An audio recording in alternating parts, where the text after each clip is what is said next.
edge was to be able to provide a new data set in the form of LiDAR that would help us to manage this area with greater sensitivity. With greater information comes a better ability to be able to conserve and preserve this landscape for future generations. So embedded within the concept of this project is the idea of getting local communities involved in understanding their landscape, involved in contributing towards not just the curation of that record, but also the longer term preservation.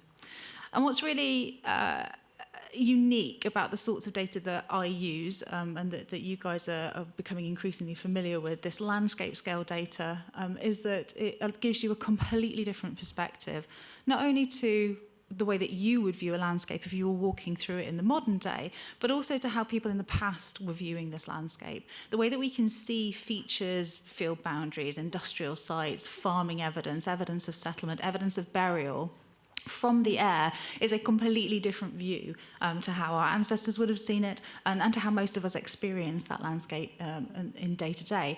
So when you can involve local communities in looking through this data and combining that with their personal perspectives and their inherent knowledge of the landscape and their background, the things that they bring to these projects, what we find is an inherent richness. It brings, when we bring the community into working with these data, it is so much more than the sum of its parts, what we can produce and how we can understand the landscape, both in the past and in the present, and therefore into the future. So one of the really important things, and I'll talk a little bit more about this in a moment when we come to the nitty-gritty of what the portal is and what it includes, is this partnership approach. So partnering with HENEB to understand what we already have in that historic environment record. I'm sure many of you will be familiar with that, but also what we can do to contribute towards it. How can we enhance that record? And that's twofold when it comes to any kind of new evidence-based LiDAR data or anything else. It's about helping us to understand more about sites that we know about and also to identify new sites. A lot of people, particularly when LiDAR is talked about in the media, it's all very shiny, it's new, look at all these amazing new things that we found, there's pyramids, there's settlements, there's Egypt, there's whatever. And that's great because it makes a wonderful headline. And we do find lots of new things in LiDAR. It's a brilliant prospection technique, but it also gives us a depth of understanding of sites that we already know and those connections between those sites. Because what we've got with LiDAR is a holistic capture of the landscape. So it's a really important tool, and it's really important that the work that we do as part of this contributes to the historic environment record. And so here's just a quick sample of all the things that are already known. So this data is brought into our portal so that people working with the LiDAR data have that context of the existing record to work with.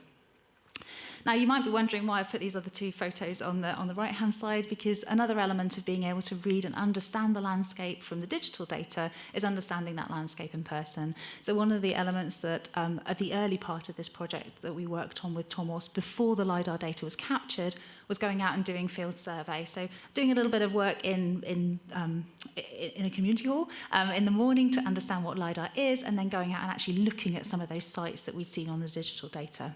So this was kind of the preface, the trial to being able to get this project up and running.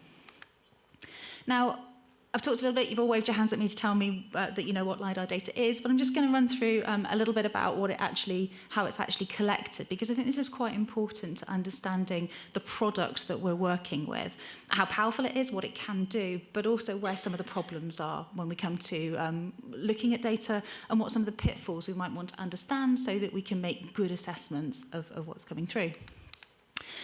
So in this particular instance, we collected 345 square kilometres of bespoke LiDAR data, and this was captured in 2023.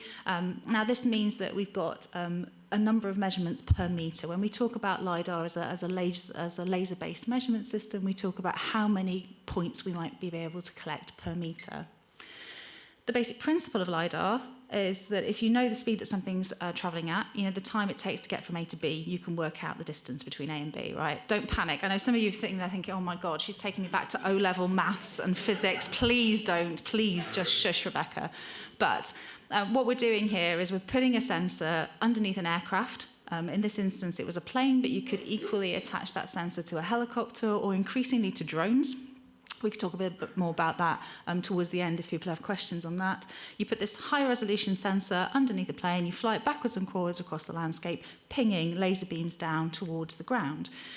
That sensor also collects the reflections from those beams. So when it does that, it's able to measure the distance between the plane and the ground, and therefore by collating all those many, many millions and millions of points, you can put those together into a 3D model. So what we're looking at with the LiDAR data is a 3D model of the ground surface, which is pretty cool. And then that model is processed from a huge cloud of points into specific terrain and surface models that help us to understand what's going on. So the really kind of unique thing about LiDAR in comparison to our other aerial resources, so aerial photographs, for example, is that in a LiDAR model, you can strip away the vegetation and the buildings so that you're looking at the terrain beneath the trees or the woodland. So here we've got an example on the right-hand side. We've got an area near the River Nivern that is forested. In our first product from the LiDAR data, this is our digital surface model. You can see that, like the aerial photo, we've got all those trees, all that vegetation still within the model. And then on the bottom, I'm very, very nervous about pressing the wrong button because it apparently makes the slides go off completely. But here we go. There we go. Got it right. So on the bottom here, can you see we've got all the vegetation shown in the surface model. Then the bottom here, we've got our terrain model. And the terrain model allows us to see beneath that vegetation and get a greater idea of what might be going on underneath. And that's why LiDAR has really become an incredibly important tool. It's a really basic thing within the landscape archaeologist's toolkit now to be able to understand what's going on. So what are we doing? Well, we're trying to understand the microtopographic elements of the LiDAR. Now, LiDAR captures everything within the landscape, everything within the modern landscape that has a surface presence, okay? So all the lumps and bumps. But what we're interested, of course, are things that are very subtle within that model that represent how people used the landscape in the past. So just to kind of break this down a little bit for you, there are two main categories of feature that we can observe from the air. Features that are proxy features. So how many of you have heard of crop marks? Been familiar with those? Now over here in the west of the UK, it tends to be marks within pasture rather than marks within arable crop, which automatically causes us a few problems because grass is a much, much hardier thing than your wheat or your other arable crops. And so what this means for an area like ours over here on the western sort of seaboard of the UK is that we don't see as many crop marks within our landscape as is representative of the amount of archaeology going on. So already we know that we're not seeing as many features as we could if we were in, say, the southeast of England, where there's a much, much greater distribution of arable production. So the proxy marks, we know that they're one resource that we can access from aerial photos, and we've done so very successfully for 100 years or so now within cultural heritage circles. But what we can also identify, and this is shown in this beautiful image from the Royal Commission on the left-hand side, which should have an accreditation, but it's dropped off the bottom of my slide, so apologies for the Royal Commission people who are in the room. So what we're looking at here is how the landscape would have been used in the past, a representation of such, how the landscape is used currently, so the way that agriculture is changing the features on this site, and then what we can possibly identify, so the crop mark or the physical remains and that are left after those taphonomic processes. So a taphonomic process is something that has happened to a site between the point at which it was last used by a human being for its intended use, or a secondary use, and the modern day. So you're thinking about anything that could happen. It could be human-made, like the farming that we've been talking about. It could be natural erosion processes. It could be natural deposition processes. So all these things that might have changed the way a site presents between when it was used and and how it is in the landscape now. And it's our job when we're looking at these data to pick all of that apart, to understand those processes and understand how a site might differ when we see it within the data that we're looking at today from how it was originally for the people that built it or used it.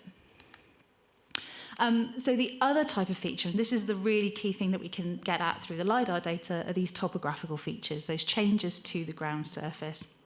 So we see here a couple of great examples. Obviously, many of these features can also be seen in aerial photography, but the LiDAR, because we're creating that digital high-resolution 3D model, really is the business. It's the bee's knees when it comes to identifying these features.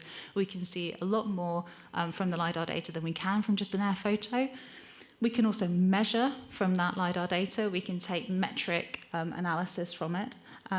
And we can use that LiDAR data in many different ways to the way that we can with our photos. So here we go. I want to do just a little reveal to emphasise the point. Here we've got a lovely area within the Pembrokeshire portal, mostly wooded. Here's our first product for the LiDAR data, and here's our digital terrain model. And then the final level that we bring to this as archaeologists, as heritage professionals, we can use a whole range of different modelling techniques that we've stolen from lots of other disciplines.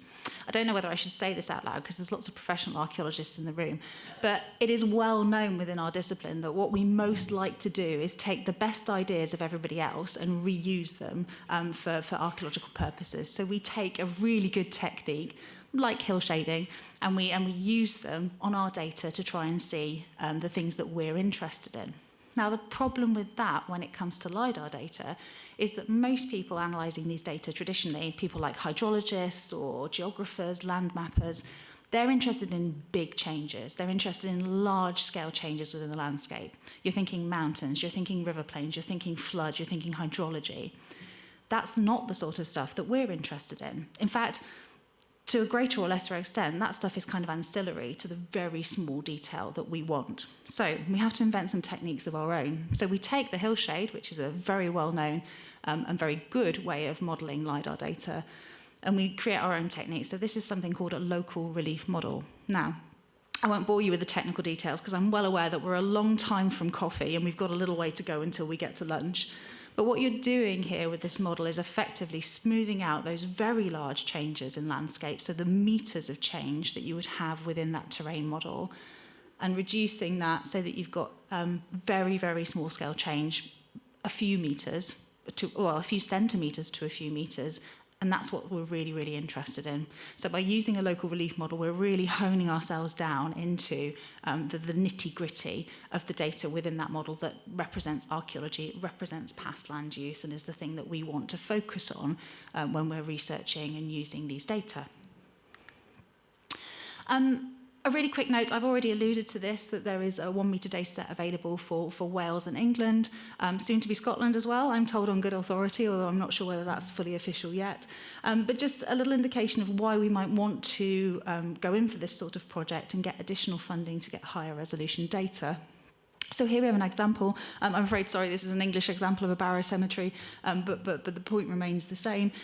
We've got our lower resolution data on the left-hand side. That's our 1 metre LiDAR data. And on the right-hand side, we've got the same area collected at 25 centimetres. Now, I don't wish to be rude to any of you, but hopefully you can all see the big barrow. This one here? Yeah? Everybody spotted that one? Same here. Bingo, great. You're all fantastic. You've passed the test. I'm not going to send any of you to Specsavers. But the real refinement and difference comes here in the smaller features and the features that need greater definition in order to be able to make sense of them. So here we have, as you would expect, a lovely bowl barrow. We also have, this feature here is actually a pond barrow. Now, one of the things that you can see on the LiDAR data is just how heavily used this site is. So this depression here is a consequence of, A, somebody in the past digging a big hole in the top of the barrow, but in the current day, people using this as a desire line to climb up the barrow and get a view from the top of it. So we know that this site is very heavily used. If you don't have a sufficient level of detail within your LiDAR model, you might misunderstand this bowl barrow feature for being a feature caused by use of that site. So somebody's coming in, they're digging around, maybe they're putting a pit in to put a barbecue in or something like that. And where that really matters to us is not just in the identification of archaeology, but the identification of threats to the archaeology. So in this area B, I'll draw your attention to, we can see that there's possibly some roughness in the LiDAR data at the 1 metre resolution, and when we come to look at it at the higher resolution, that is much clearer. Now, to the uninitiated, that might not look very important, but when you scale out on this particular area, you can see that this is a little ridge of soft material. So it's a little ridge of just organic, nice bank that happens to naturally have been put there. And that is being used very happily by a very large family of badgers. So all the way along this ridge, you can see these pits, and these pits represent that badger set and the way that they're digging in and reusing the whole of that length of ridge. Now, the rest of this larger geology is chalk. It's really hard landscape. So it doesn't take too much imagination to understand that once the badgers have completely worked out that whole area, and that whole area is one massive badger set, where are they going to be moving to? They're going to be moving to the nice soft material that is within the archaeological features that we're interested in preserving. These are scheduled monuments. And, you know, as with so many things in life, prevention is better than cure. So if we can identify some of these risks kind of before they happen, before they cause damage to the monuments, it makes it much easier to find solutions that are perhaps ethically compliant in this case. So you're not necessarily having to remove badgers, you're just preventing them from going there in the first place, potentially, but also enable us to take less invasive, less drastic actions, and to work collaboratively with landowners in advance of them, you know, sort of doing any work. And also being able to, many of you will be really familiar with the way in which cycles of funding work for farming and for land management in the countryside. It takes some time to build these factors into your next funding bid, to the next round of funding. So having this information available for people is really, really important, and it's critical. So the summary of this is, while LiDAR is fantastic for finding new shiny things, there's such a depth of information that we can get from it that we need to explore and that we need to exploit if we're going to be managing archaeological features well for the long term. So that's a bit of background for you. I hope you broadly found that interesting. Now we're going to go on to the kind of main meat of the topic. I hope some of you will have already come and had a chat with us on the portal. Stand outside. You're really welcome to come and speak with myself and our two amazing volunteers who are staffing that stand throughout the day. You can come and have a little bit of go.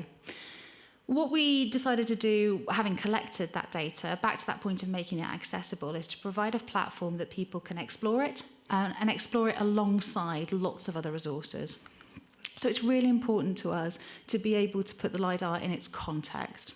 So we have a range of background layers. This is the Ordnance Survey modern and historic mapping, satellite imagery, Bing mapping, which provides the sort of modern street view, shall we say. We have our 3 LiDAR layers, so I've already spoken about these briefly. Our surface model, which includes all the vegetation and buildings. Our terrain model, which is the hillshade of the landscape without those features. And then our local relief model, which you'll remember is that specific archaeological model that we're creating for the microtopography. And then, again, apologies because this is dropping slightly off the bottom of the slide, we have a whole series of other data layers that help you to put this information in context. So we have historic environment record points, we have evidence from the Royal Commission aerial mapping programme, we have our scheduled monuments as polygons, and we also had a professional archaeologist undertake some transcriptions for us, so that there are examples from the LiDAR within the site. And what this does, it just gives everybody a bit of a leg up, so that instead of looking at this overwhelming large landscape of brand new data, you've got lots of information there that start to feed your understanding and your interpretation. Critically, we've also got a whole range of training materials on the portal. So we have a fully bilingual online course. It has 7 modules that will take you through what LiDAR is, how to use it. It's all the tools that you need to have to become a landscape detective. So you can start from zero, from really knowing nothing about anything to do with landscape archaeology or LiDAR, and get yourself fully up to speed. It also includes detailed instructions for how to use the portal, so you're not just kind of going in there blind. And it's really important to us as the hosts of this project that you're able to work through those materials independently. Now, I am a big fan of doing in-person training. I love having a group of people in a room and talking to them for the day and maybe even going out in the field. That's a really important part of what we do. But we need to reflect as professionals and as people who want to help the community to understand the places that they live and to understand the historic environment, that only providing training through in-person events is quite exclusionary. So there are many people who would not be able to come to an in-person event because they wouldn't be able to get time off work, or they have caring responsibilities, or a whole host of other reasons. They simply can't access the training facility, et cetera, et cetera. And what I've found in running these portals across very many different areas is that they provide an opportunity to volunteer for people who wouldn't usually be able to. If you are able to run through the training on your own, for example, you can do it after the kids have gone to bed, or you can do it over lunchtime when you've got a little break in your working life. So we're providing an opportunity that maybe is a bit accessible to a different range of people, to a different demographic. Why is that important? Because more minds make better data, quite honestly. If you're bringing different perspectives and different people in, you get a much better whole when you've created the end product. So you can sign up anytime. Again, I'd be a little careful doing it on the Wi-Fi here, but I'm sure some of you will rush to do it. You can run through these resources and complete the training. And when you've completed training, you'll get access to the portal. So this is just a little bit of an example. So not only online modules, you also have videos that supplement the data so that you've got different resources that you can watch through. And you've also got a printable document of instructions as well. So it's not just a kind of online course. It does have materials that are hard copy and supplement that. So this is a portal. Now, I've already alluded a couple of times. If we had a slightly stronger Wi-Fi, I was going to do a sort of demonstration now. But actually, I think I'll save that until you can come out and see it on the big screen and have a chat with us in person about it, because I'm just a little bit worried that it will fall over. We saw that a little bit at the beginning of Katie's talk as well, didn't we? So this is the portal. As I've already mentioned, you've got a lovely area to be able to view the map and the different layers. Here we've got the layers that have been made available to us. So these are the features that people can digitize as part of the project. And you'll be able to see other people's transcriptions as well. So you're not working in isolation. You can see what everybody else has been doing too. We have HER scheduled monuments, Royal Commission mapping, so that existing data set of archaeological features. We have our LiDAR models, our historic maps, and our air photography. And then on the left-hand side, this is where you can make a record. So having looked at the LiDAR data, if you spot something that you think is worth recording, or some additional features for a site that's already been recorded, this is where you make the record and submit it to the project. And what happens when you've submitted that data to the project is that it goes into a review period where Thomas and Jenna from HENEB will go through and look at that data, give you feedback on the record that you've made, and basically titivate it up, make it ready to go into the historic environment record. So it's a multi-phase submission. As such, you don't need to worry about whether you've got it perfect the first time around, okay? The idea is for people to be able to have a go at understanding the landscape and to participate. And with that in mind, we also meet every other month online, one evening. So anybody who's volunteering can come along, have a chat with other people, bring some features that they've been looking at, have a bit of a discussion. Those are always really great meetings, and it's really nice to be able to build the community in that way. So what's been happening so far? So here's our area again. You can see the screen grab was captured a couple of days ago, so we've already had quite a lot of mapping done. We launched the portal in April, a soft launch to allow us to be able to get it right. We've got 56 volunteers signed up with 13 actively mapping, and over 500 features have been recorded already. So already we're adding significantly to our understanding of this landscape and this area. Alongside this, 67 features have been reviewed, so you can see that our amazing review team have taken, I think it's Strumblehead, isn't it, that as their initial idea, their initial area, and are working through to be able to give that feedback. It's really important that volunteers feel that their work is valued and valuable, and this review process and being able to keep in touch with the people running the portal, I think is a really key, it's a fundamental element for the collaboration. As I've already mentioned, volunteer catch-ups every couple of months via Zoom. So a little bit on insights and feedback. I'm not going to go into this for too long because I'm aware that we do have time limits on what we can do today. And also that this project is very much at its early stage. So there's some things that can be said. We've got a lovely pie chart here showing the sorts of different types of features that people have been identifying so far. But there is so much more to do that any analysis of this data would be completely premature at this stage. But you can see that there's lots and lots of different sorts of things. Really, because we're looking at the whole landscape, almost anything that is of interest to you can be understood in some way using the LiDAR data. So it's really amazing for people to be able to come to this with ideas and with research and with perhaps sites that they've been looking at for many years, and to find more information about that site or to put that site in its landscape context. So this is just one quick example. I think my animations have gone in the wrong order. This is one quick example where we talk about the enhancing the understanding of existing features. So I mentioned before that it's not just about finding new features, but adding information to what is known about existing features. I'm going to see if my animation is working. No. That's really upsetting. Sorry, everybody. You're going to have to bear with me. So the area in orange at the bottom is the scheduled monument. A scheduled monument for Castle Oh, sorry. I'm not even going to try it. I do apologise. So what we have here is the ability to look at the scheduled monument description. And as you can see, I'm sure you're all reading it through, it compromises a much damaged, small and circular earthwork enclosure. Now, that's the area that was previously known. And then in the LiDAR data, I apologise that there is pink over the top of it because my animations are not working. But if we didn't have that pink feature, hopefully you might be able to see that there is, in fact, a bank here. You see the lighter area coming through. And we also have a ditch here, which I've interpreted as an outer area possibly relating to the castle, and the ditch here relating to a trackway up to it.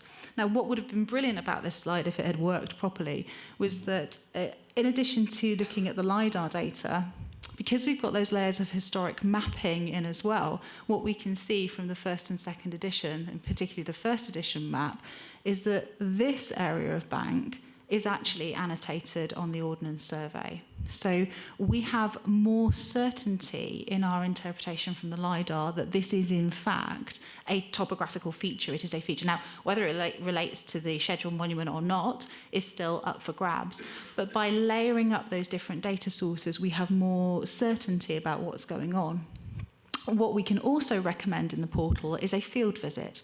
And for this site, I've recommended a field visit because this area appears to be relatively well upstanding, so it's got a physical representation that you should be able to see on the ground, but it's within a wooded area. So it would be really good for somebody to go along and have a look at that bank, see if it is physically noticeable on the ground, and make some judgments and suggestions based on that. Not just because we want to find out more about the features that we've identified, but importantly, there are some assertions about this scheduled monument and the amount of damage that's been done to it by the modern features within.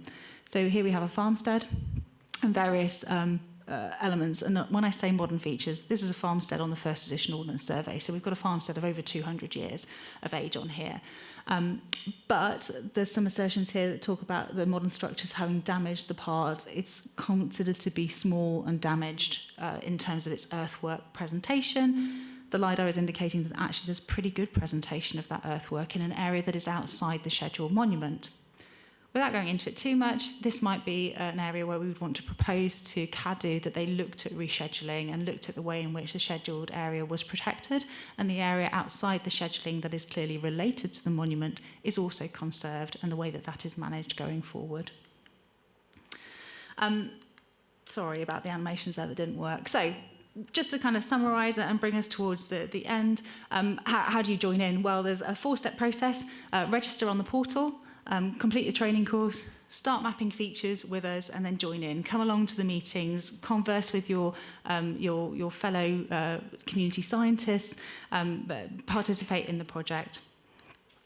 A few top tips here. So things like picking a suitable username. I'm going to say these out loud. I know not every one of you will want to join in, but things like making sure that you read the terms and conditions so you understand how to use this portal and how to use the data. The training course, as I mentioned, is fully bilingual. You can switch between the languages, but you need to complete it in one language at least so that you are able to access the portal. And then join in, jump in. Now, what you might have noticed from the slide where I gave the project update is that we've had quite a lot of volunteers, 50 plus, but only 12 or 13 are actively mapping. That is perfectly normal.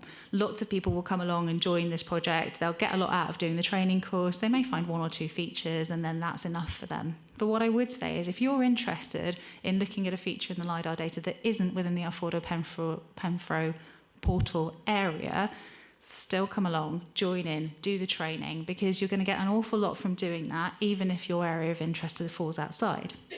And I'm not promising anything, but in an ideal world, at some point it would be brilliant to be able to incorporate that data from the Welsh Government, the 1 metre data, into a portal such as this, so that for the whole of Wales, you could see that data, you could make records, and you could submit those records back to the Historic Environment record, so that we were enhancing and creating that community. As a community, we're enhancing and creating that record going forwards.